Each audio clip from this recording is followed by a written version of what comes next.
अनुज जी second में आप सभी का स्वागत है और आज हम करने वाले हैं एक इम्पोर्टेंट टॉपिक ध्वनि। देखिएगा ये ऐसा टॉपिक है, कोई भी परीक्षा हो, कोई भी पेपर उठा के आप देख लीजिएगा, इस टॉपिक के अंदर से क्वेश्चन आना ही आना है। देखिएगा अभी देखिएगा, पहले आपकी पैट की परीक्षा हुई उसमें पूछा था, अभी जूनियर सुपर टैट हुआ उसमें पूछा, अभी यूपी टैट हुआ उसमें भी पूछा, इससे पहले यूपी टैट हुआ उसमें भी पूछा गया था। ये टॉपिक बहुत ही अच्छा टॉपिक है और इसका जो ओवरव्यू है ना, इसके अंदर जो है ना 3 से 4 क्वेश्चन ही बनते, इससे बाहर आपका क्वेश्चन नहीं बनेगा। और वे भी क्वेश्चन हो गए ध्वनि का मात्रक क्या, डेसिबल, यही पूछा जाता है हर बार। ध्वनि पूछेगा कैसी तरंग है, ठीक है, तो अनुदैर्ध्य तरंग है आपकी। पूछ लेगा तरंग कितने प्रकार की, अपश्रव्य, श्रव्य, प्राश्रव्य। पूछ लेगा प्राश्रव्य काम क्या है, तो वो चिकित्सा में प्रयोग होती है। चमगादड़ कौन सी का प्रयोग करता है, वो आपकी प्राश्रव्य थर्ड वाली का करता है, ठीक है।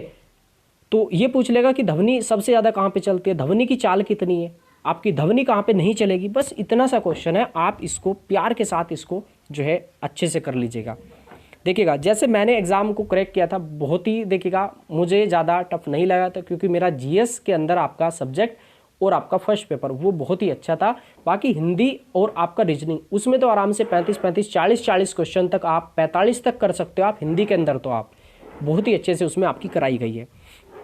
चलिएगा पूरी मेहनत के साथ, पूरा कंसंट्रेशन के साथ, पूरा पॉजिटिविटी के साथ आपको तैयारी करनी है दोस्तों। चलिएगा इसके बाद थोड़ा सा इसको नोट भी करिएगा जो यहाँ पे आपको कराया जाता है। तो ध्वनि का मात्रक क्या है, ध्वनि का जो मात्रक है वो है डेसिबल, डेसिबल, ठीक है। आपसे पूछा जाएगा कि पूछ लिया जाएगा कि ये जो सबसे ज़्यादा प्रदूषण करता है ज्वालामुखी ध्वनि प्रदूषण या आपका जेट विमान, क्योंकि जेट विमान ऑप्शन में आया था उस समय 2017 के अंदर, ज्वालामुखी ऑप्शन में नहीं था, तो वो सबसे ज़्यादा डेसिबल की ध्वनि उत्पन्न करेगा। और आपका ज्वालामुखी उससे भी ज़्यादा डेसिबल की। कभी कभी पूछ लिया जाएगा कि जो सामान्य कार्यालय होते उसमें आपका कितने डेसिबल की ध्वनि निकलेगी, ठीक है, या पत्ते आपके हल रहे, पेड़ हल रहा है, तो उसकी जो फुसफुसाहट होगी उससे कौन सा डेसिबल निकलेगा, ठीक है, 20 निकलेगा। जो सामान्य कार्यालय होगी उससे 40 डेसिबल निकलेगा। और जो आपके प्रदूषण में आपका आता है ना 200, 250, ठीक है, वो सब आपका। ध्वनि का मात्रक डेसिबल हो गया। ध्वनि कितने मीटर तक साफ सुनाई देती है, तो भाई 16, 16.5 मीटर तक जो है ध्वनि साफ सुनाई देती है। लगभग आपका जो है 17 मीटर इसमें हो जाएगा। कितने मीटर आपका, 17 मीटर भी आप इसको कर सकते हैं। ध्वनि देखिएगा, ध्वनि चलती है सबसे ज़्यादा कहाँ पे चलेगी, इस्पात में चलेगी या स्टील में चलेगी, उसके बाद आपका जल में चलेगी और उसके बाद आपका नाइट्रोजन यानी कि आपका गैसों में चलेगी। आपने देखा होगा ना, कोई अगर आप छड़ी उठा के आप जल में मार दीजिएगा या कोई स्टील में मार दीजिएगा, आवाज़ किस में ज़्यादा तेज चलेगी, वो आपकी इस्पात में या स्टील के अंदर आपका, ठीक है। चलिएगा इसमें इसके बाद देखिएगा, अगर आप जल के अंदर आप जैसे आप नहाते हो ट्वेल वगैरह के अंदर, उसमें नीचे चले जाओ और आवाज़ लगाओ, वहाँ से अगर थोड़ी सी आवाज़ वैसे आ जाएगी बाहर, जल के बाहर भी आ जाती है, तो जल में भी चल जाएगी, लेकिन सबसे ज़्यादा कहाँ पे चलती है, इस्पात या स्टील में। यही क्वेश्चन पूछेगा। ध्वनि कहाँ पर नहीं चलती, तो ये निर्वात में नहीं चलती। निर्वात की स्थिति को अगर सीधा सिंपल भाषा में बोला जाए, जहाँ पर जीरो हो जाती है ध्वनि, कितनी, जीरो हो जाती है, जहाँ पे कुछ भी नहीं सुनाई देगा, जैसे कि अंतरिक्ष के अंदर, जैसे कि चंद्रमा पर, वहाँ पे कोई एक दूसरे की आवाज़ नहीं सुन पाता। याद रखिएगा इसको आप, ठीक है।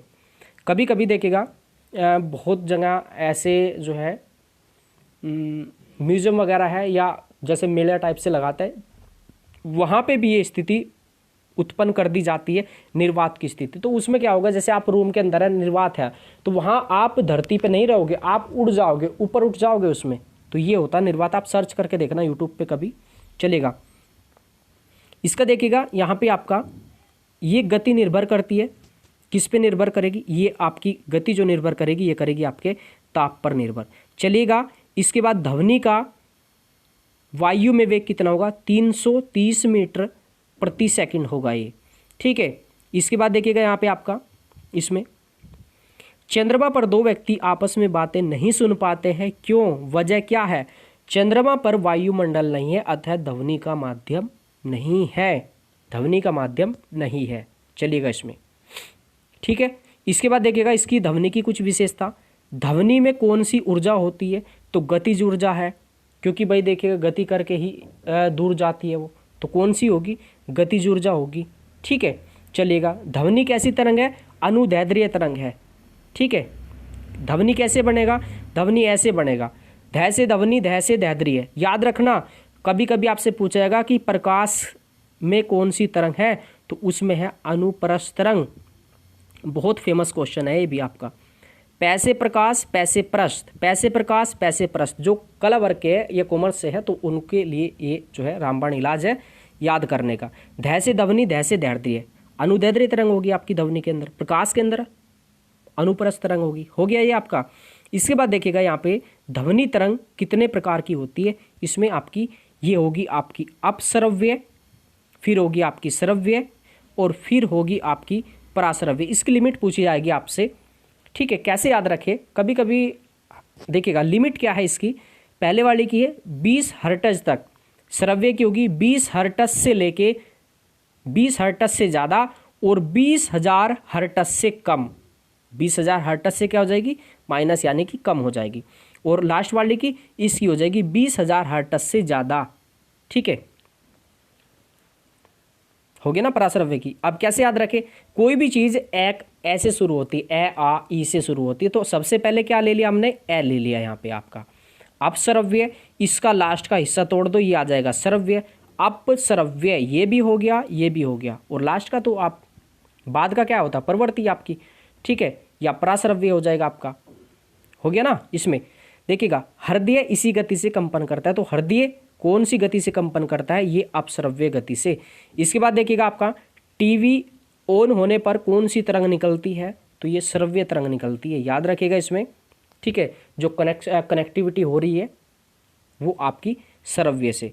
इसके बाद ये मोस्ट इंपॉर्टेंट है आपकी थर्ड वाली, चमगादड़ यही ध्वनि तरंग निकालकर अपना जो है शिकार करते हैं। देखिएगा आपने देखा होगा, जैसे मान लीजिएगा यहाँ पे जो है चमगादड़ है, कोई बिल्ली टाइप से, ठीक है, उड़ने वाला। तो यहाँ पे क्या है? रात का समय है, तो यहाँ पे कोई कीड़ा है, कीड़ा मकोड़ा पड़ा है, तो वो क्या करेगा? तो वो इस पे क्या होगा? जैसे अपनी तरंगों का प्रयोग करके वो इस पे पूछा देगा, तुरंत वहीं पे जाके टिक करेगा इसको, और तुरंत वो क्या होगा? परावर्तित होके इस पे आएगी, इसको दूरी पता लग जाएगी, दिशा पता लग जाएगी, फिर आसानी से अपना शिकार कर सकता है। ठीक है, अब देखिएगा ये आपका यहाँ पे मनुष्य द्वारा ये नहीं सुनी जा सकती। कपड़ों की धूल जैसे झड़ जाती है, वो किस तरंग से? आपका पराश्रव्य से। बीमारी में उपयोग, चिकित्सा में उपयोग कौन सी होती है? तीसरे वाली आपकी, याद रखिएगा इसको भाई आप सभी।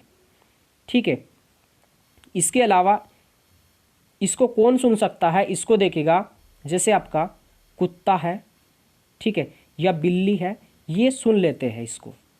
चलेगा, ये टॉपिक आपका बहुत ही अच्छे से, छोटा सा टॉपिक था, हो गया आपका। ठीक है, और भी पता लग गया आपका इसका। ध्वनि का मात्रक, डेसिबल, कहाँ पे ज़्यादा चलेगी? इस्पात स्टील में चलेगी, कहाँ पे नहीं चलेगी? निर्वात में नहीं चलेगी। चंद्रमा पर एक दूसरे से बातें क्यों नहीं सुन पाते आपकी, कर पाते? ठीक है, क्योंकि ध्वनि का माध्यम नहीं है वहाँ पे। तरंग आपकी 3 प्रकार की होती है, अपश्रव्य, श्रव्य और पराश्रव्य। चिकित्सा में प्रयोग कौन सा होता है? तीसरे वाली का, यानी कि आपका पराश्रव्य का। उसकी लिमिट कितनी होती है? आपकी 20,000 हर्ट्ज से अधिक होती है। चलेगा, बाय बाय। और जो भी आपको लगे कि टॉपिक आपको जो है नहीं समझ आ रहा, तो आप सभी जो है बताइएगा, और आप जो पर्सनल नंबर है हमारा, उस पर कॉल करके आप ग्रुप के अंदर जुड़ जाइएगा अभी जल्दी से।